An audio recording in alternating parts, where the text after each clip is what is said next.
ومن تبعهم بإحسان إلى يوم الدين أما بعد فقد قال الله تبارك وتعالى في كلامه المجيد أعوذ بالله من الشيطان الرجيم بسم الله الرحمن الرحيم تتجافى جنوبهم عن المضاجع يدعون ربهم خوفا وطمعا۔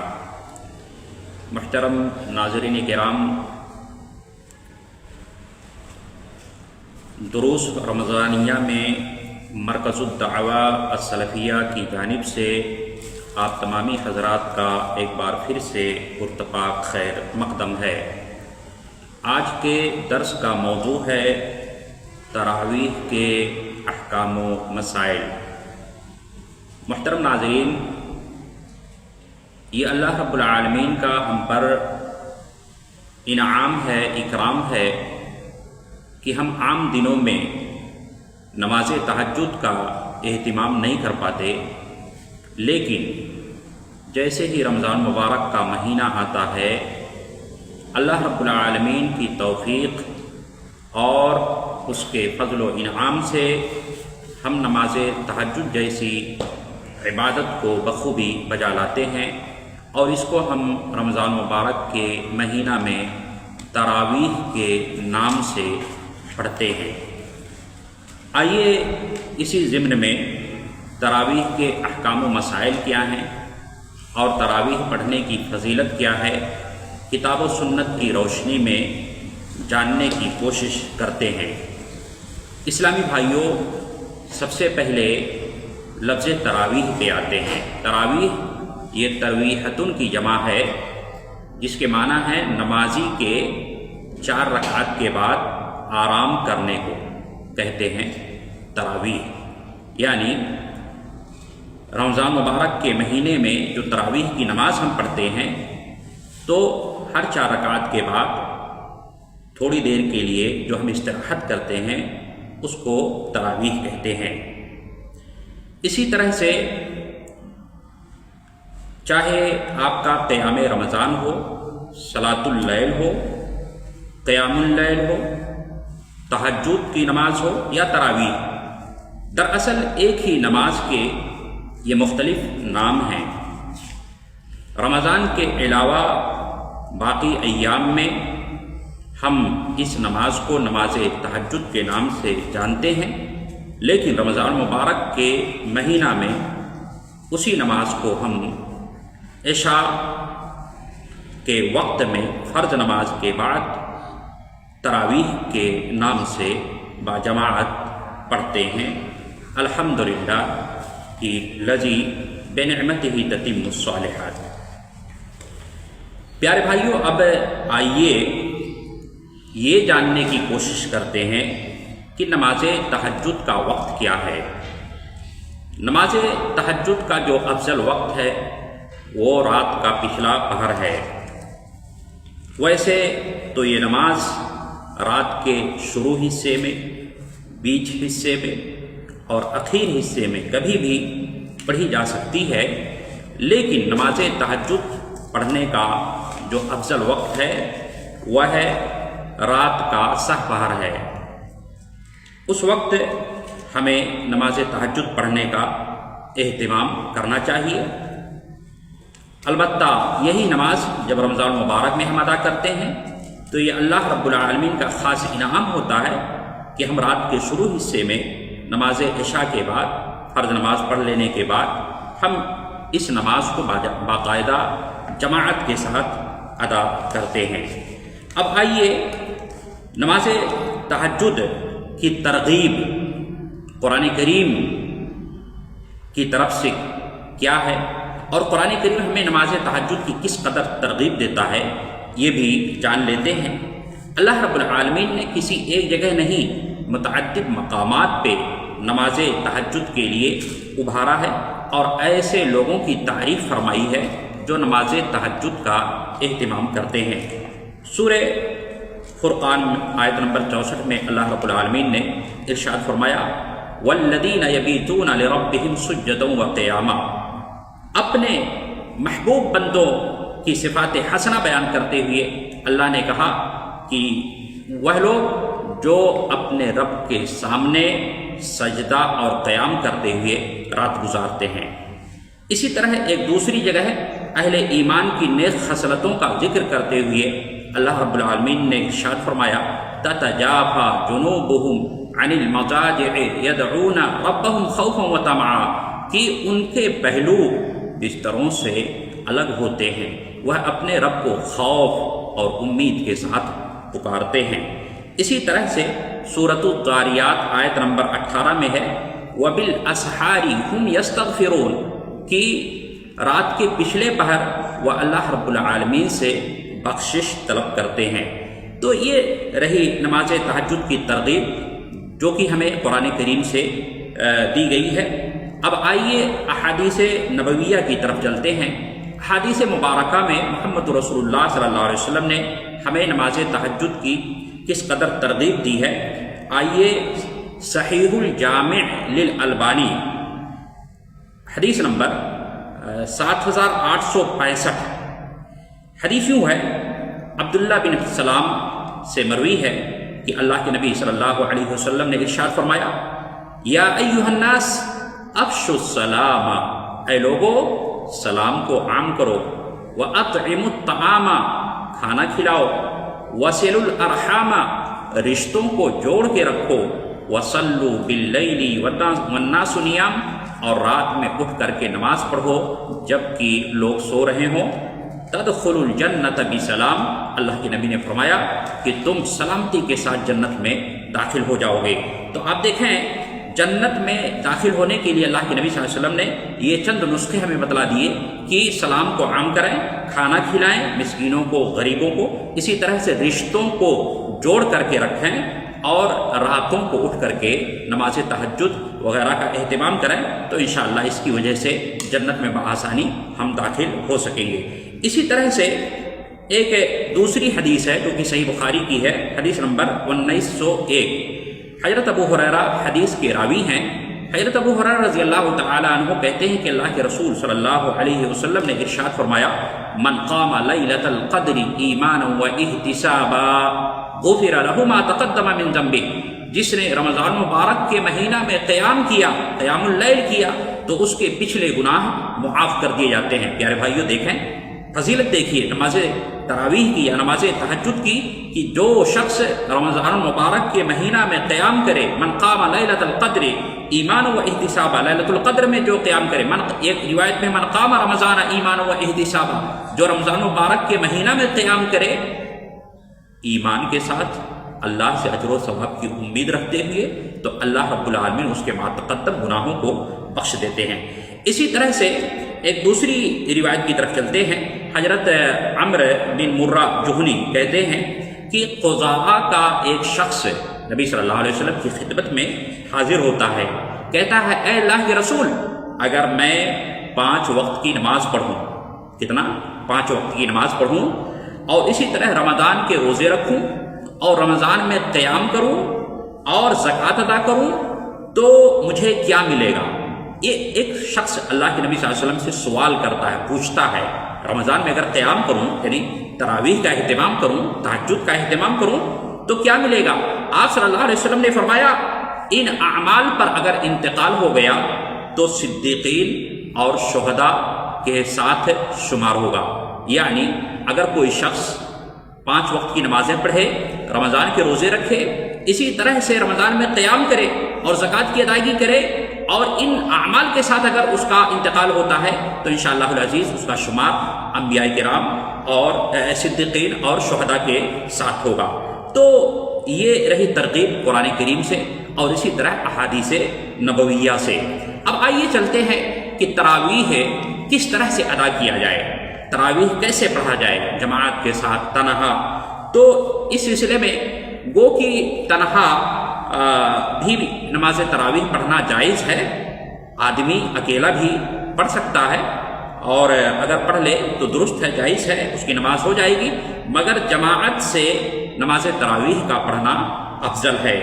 دلیل حضرت ابو ذر غفاری رضی اللہ تعالی عنہ سے مروی ہے کہ ہم نے رسول اللہ صلی اللہ علیہ وسلم کے ساتھ روزہ رکھا، آپ نے پورے رمضان تراویح نہیں پڑھائی، البتہ جب 7 دن باقی رہ گئے رمضان کے تو آپ نے 23ویں شب میں ہم لوگوں کو 1/3 رات تک نماز تراویح پڑھائی.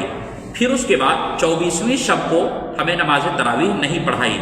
پھر 25ویں اور اسی طرح سے 26ویں شب میں آپ نے ہم سب کو نماز تراویح پڑھائی. 25ویں شب میں نصف شب تک تراویح پڑھائی اور 26ویں کی شب میں آپ صلی اللہ علیہ وسلم نے ہمیں دیر تک قیام اللیل پڑھایا، یہاں تک کہ فلاح کے ضائع ہونے کا اندیشہ ہوا. راوی نے پوچھا کہ یہ فلاح کیا ہے؟ تو حضرت ابو ذر غفاری رضی اللہ عنہ نے بتلایا کہ فلاح کا مطلب سحری ہے، یعنی اللہ کے نبی صلی اللہ علیہ وسلم نے اتنی دیر تک تراویح کی نماز پڑھائی کہ سحری کا وقت ختم ہونے کا اندیشہ ہوا. اور اس کے بعد باقی دنوں میں اللہ کے نبی صلی اللہ علیہ وسلم نے ہمیں تراویح کی نماز نہیں پڑھائی. پیارے بھائیوں، یہ حدیث اس بات پر دلیل ہے کہ تراویح کی نماز با جماعت ہم پڑھ سکتے ہیں، جماعت کے ساتھ پڑھنا افضل ہے. لیکن نبی صلی اللہ علیہ وسلم نے اپنے صحابہ کو صرف 3 دنوں تک تراویح کی نماز کو با جماعت پڑھایا اور اس پہ مداومت نہیں برتی. بعض دوسری روایتوں میں یہ ثابت ہے کہ اللہ کے نبی صلی اللہ علیہ وسلم نے ارشاد فرمایا کہ اگر میں اس پر مداومت کرتا تو یہ نماز تمہارے اوپر فرض ہو جاتی اور تم اس کی طاقت نہیں رکھتے. تو دیکھیں نبی صلی اللہ علیہ وسلم کی نرمی دیکھیں اپنی امت کے تئیں، اور اسی طرح سے دین کی سہولتوں کو دیکھیں کہ اللہ کے نبی صلی اللہ علیہ وسلم نے اپنی امت کی سہولتوں کا کس قدر خیال رکھا ہے کہ آپ نے یہ نماز متواتر نہیں پڑھائی، صرف 3 دن پڑھا کر کے اسی پر اکتفا کر لیا اور اس کے بعد چھوڑ دیا. گویا یہ نماز فرض نہیں ہے، واجب نہیں ہے، البتہ مستحب ہے، سنت ہے. اگر ہم اس کے اوپر عمل کریں، جماعت کے ساتھ پڑھنے کا اہتمام کریں تو اس کے اوپر بہت بڑا اجر ہے. اور ہمیں کوشش بھی کرنا چاہیے کہ نماز تراویح با جماعت اور وہ بھی مرد حضرات مسجدوں کے اندر اہتمام کریں. مسجد کی بات آئی تو میں یہاں پر یہ بھی بتاتا چلوں کہ بہت ساری عبادتیں ایسی ہیں کہ جن میں ہماری مائیں اور بہنیں شریک نہیں ہوتی ہیں مردوں کے ساتھ. لیکن یہاں پر اگر مساجد کچھ اس طرح کے ہیں جہاں پہ عورتوں کی نماز پڑھنے کا خاص اہتمام ہے، اور عورتیں اگر اپنے گھروں سے چل کر کے مسجدوں تک آتی ہیں اور جمعہ کی نماز میں شامل ہوتی ہیں، اسی طرح سے نماز پنجگانہ میں بھی شمولیت اختیار کرتی ہیں، یہاں تک کہ نماز تراویح جماعت کے ساتھ مردوں کے ساتھ وہ پڑھتی ہیں، تو بھی اس میں کوئی مضاحکے کی بات نہیں ہے، حرج کی بات نہیں ہے، بشرطے کہ اہتمام ہونا چاہیے.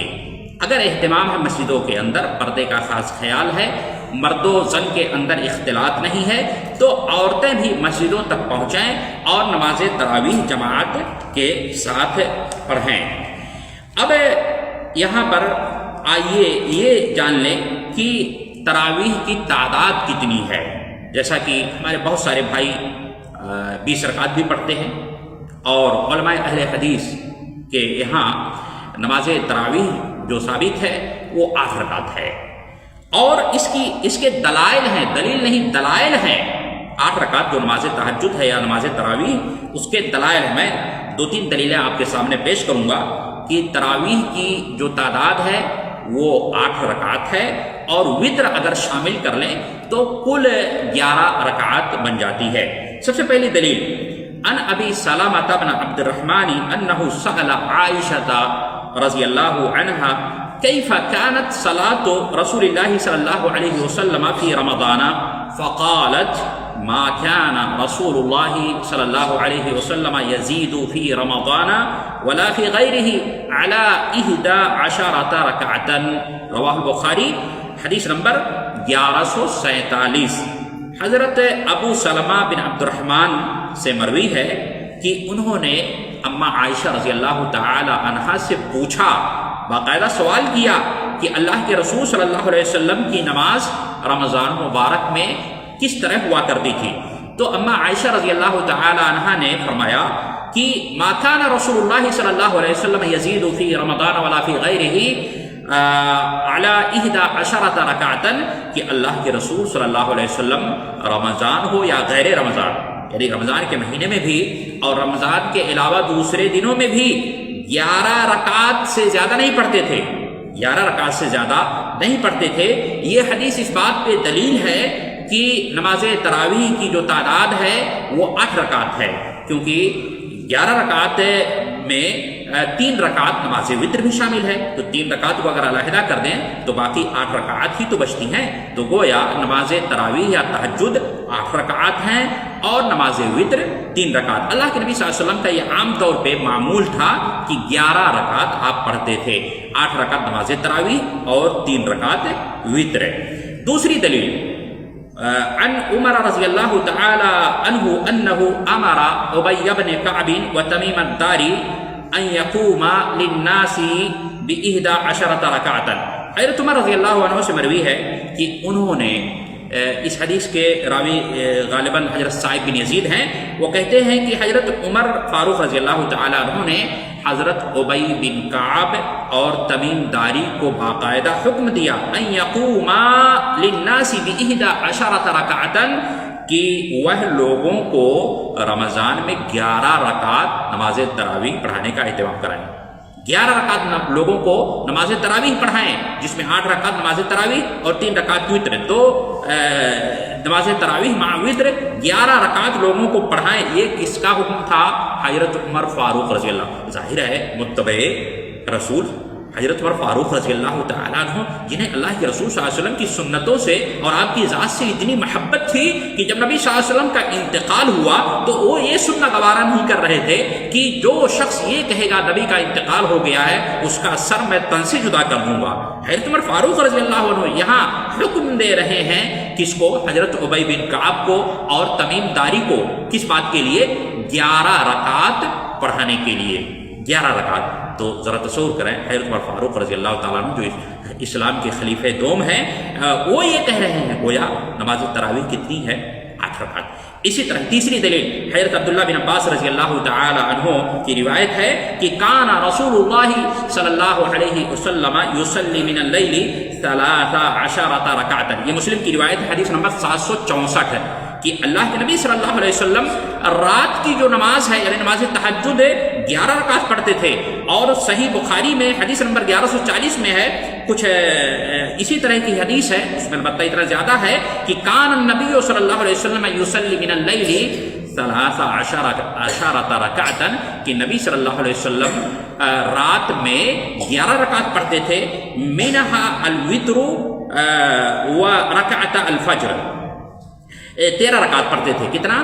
13 رکعت پڑھتے تھے، اس میں سے وتر کی نماز اور فجر کی 2 رکعتیں ہوتی تھی۔ تو ظاہر سی بات ہے اگر ہم 8 رکعت نماز تراویح لے لیں، اسی طرح سے 3 رکعت وتر کی نماز کو لے لیں تو کتنی ہوئی؟ 8 3 11، اور اس کے بعد 2 رکعت جو بچ رہی ہے فجر کی نماز، فجر کی 2 رکعت، تو 11 2 13۔ تو اس طرح سے نبی صلی اللہ علیہ وسلم 13 رکعت پڑھتے تھے، یہ بخاری کی روایت میں ہے۔ تو اگر فجر کی 2 رکعت کو الگ کر دیں تو 11 رکعت بچی، ظاہر سی بات ہے ان میں سے 8 رکعتیں یہ نماز تراویح کی ہو گئی اور 3 رکعت نماز وتر کی۔ تو یہ 3 دلائل تھے تراویح کی تعداد کے تعلق سے۔ پیارے دوستو، اب آئیے یہ بھی جان لیتے ہیں کہ تراویح میں قرات کیسی ہونی چاہیے۔ عام طور پہ دیکھا جاتا ہے مساجد کے اندر جو ائمہ حضرات ہیں جو نماز تراویح پڑھاتی ہے حفاظ کرام، تو ہوتا یوں ہے کہ بہت جلدی وہ ہے نماز تراویح پڑھاتے ہیں، اور قرآن کریم کو یوں پڑھتے ہیں کہ صرف یعلمون اور تعلمون ہی کا پتہ چلتا ہے، باقی کچھ پتہ نہیں چلتا۔ ابھی حال ہی میں ایک ویڈیو کلپ آئی فیس بک پہ، میں نے دیکھا غالباً لکھنؤ کی طرف سے یا کسی طرف کی مسجد ہے، اور بڑی مسجد ہے، کمکمے وغیرہ لگے ہوئے ہیں، تو اتنی اسپیڈ کے ساتھ جیسے بلٹ ٹرین ہو، امام صاحب نے نماز تراویح پڑھائی ہے کہ اس میں نہ تو آیتوں کا پتہ چلتا ہے، آیت چھوڑیے لفظ کا پتہ نہیں چلتا ہے کہ امام صاحب کیا پڑھ رہے ہیں۔ تو ایسا نہ کرے اللہ کے واسطے۔ اللہ رب العالمین نے قرآن کریم میں جب وحی سب سے پہلے شروع میں جب وحی اترنا شروع ہوئی اور اللہ کے نبی صلی اللہ علیہ وسلم حضرت جبریل کے ساتھ قرآن کریم کو دہراتے اور اس میں جلد بازی کرتے تو اللہ رب العالمین کی طرف سے یہ تنبیہ آئی لا تحرک بہ لسانک لتعجل بہ کہ آپ اپنی زبان کو جلدی نہ چلائیں، حرکت نہ دیں.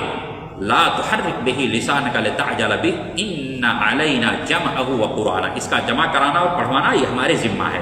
یعنی آپ جب جبریل امین پڑھ لیں اس کے بعد آپ پڑھیں، یعنی تسلی کے ساتھ، اطمینان کے ساتھ، آہستگی کے ساتھ، جلد بازی نہ مچائیں. یہ آیت کریمہ اس بات پہ دلیل ہے کہ ہمیں قرآن کریم کو ٹھہر کے پڑھنا چاہیے. اور ایک دوسری جگہ پہ فرمایا گیا وَرَتِّلِ الْقُرْآنَ تَرْتِيلًا کہ قرآن کریم کو ٹھہر کر کے پڑھو. تو قرآن کریم کو آہستہ ٹھہر کر کے پڑھنی چاہیے. اسی طرح سے قرات تجوید کے ساتھ، ترتیل کے ساتھ ہو اور لمبی ہو. نماز تراویح ہمیں لمبی پڑھانی چاہیے، بہت مختصر بھی نہیں ہونی چاہیے. بعض لوگ جلدی فٹافٹ چھوٹی صورتوں کو پڑھ لیتے ہیں. البتہ اس میں مصلین کی رعایت بہت ضروری ہے کیونکہ اس میں ضعیف بھی ہیں، بیمار بھی ہیں، بڈھے بھی ہیں، بڈھے قسم کے لوگ بھی ہیں جو زیادہ دیر تک کھڑے نہیں رہ سکتے. لہذا مصلین کی رعایت کرتے ہوئے نہ تو آپ ایک دم شارٹ کٹ ماریں، بہت ہی مختصر پڑھائیں، اور نہ ہی بہت لمبی کریں کہ مصلین اکتا جائیں اور نماز ہی پڑھنا چھوڑ دیں. تو آپ درمیانی راہ اختیار کریں اور بین پڑھائیں. اسی طرح سے تراویح میں عورتوں کی جماعت کے تعلق سے بات جیسا کہ آ چکی ہے، میں دلیل یہاں پر دینا چاہوں گا کہ عورتیں ہماری جو مائیں اور بہنیں ہیں، ظاہر ہے نماز میں نہ تو مردوں کی نماز میں فرق ہے نہ عورتوں کی نماز میں فرق ہے. ہماری مائیں اور بہنیں بھی نماز تراویح کا اہتمام کریں گی. اگر وہ چاہیں اپنے گھر میں پڑھیں، مسجد کے اندر اگر اہتمام ہے عورتوں کے پڑھنے کے لیے تو وہاں بھی جائیں، وہاں بھی ہماری مائیں اور بہنیں جا کر کے باقاعدہ جماعت کے ساتھ نماز تراویح ادا کر سکتی ہیں. اسی طرح سے اگر کوئی مرد ہماری ماں اور بہنوں کی امامت کرانا چاہے مخصوص حالات میں جو ان کے گھر اور خاندان کی عورتیں ہوں تو کرا سکتے ہیں. یا اسی طرح عورتیں خود ہی امامت کرانا چاہتی ہیں، خود ہی پڑھنا چاہتی ہیں. گھر کی عورتیں مثلا گھر کے اندر گھر کی جو خواتین ہیں 5 7 10 15 جتنی تعداد ہے مثلا ایک جگہ اکٹھا ہو کر کے جماعت کے ساتھ بھی پڑھ سکتی ہیں، تنہا بھی پڑھ سکتی ہیں. جماعت کے ساتھ پڑھنا افضل ہے جیسا کہ حدیث میں ہے. تو اگر جماعت کے ساتھ پڑھیں، عورتیں اگر پڑھ رہی ہیں اس میں مرد نہیں پڑھا رہا ہے تو ظاہر ہے جو ان کے اندر امامت کرائیں گی وہ سب کے بیچ میں ہوں گی اور سب کے آگے ان کو نہیں بڑھنا ہے جیسے کہ مرد حضرات آگے بڑھ کر کے امامت کراتے ہیں. یہ طریقہ ہے کہ سب کے بیچ میں کھڑی ہو کر کے وہ امامت کرائے گی اور باقی عورتیں پڑھیں گی. تو جماعت کے ساتھ گھر کے اندر پڑھیں. اور مرد مخصوص حالت میں عورتوں کی مستقل جماعت کے ساتھ امامت کرا سکتے ہیں جیسا کہ طبرانی اور مسند ابو یعلا میں مروی ہے کہ ابی بن کعب رضی اللہ عنہ نے اپنے خاندان کی خواتین کی امامت کرائی تھی.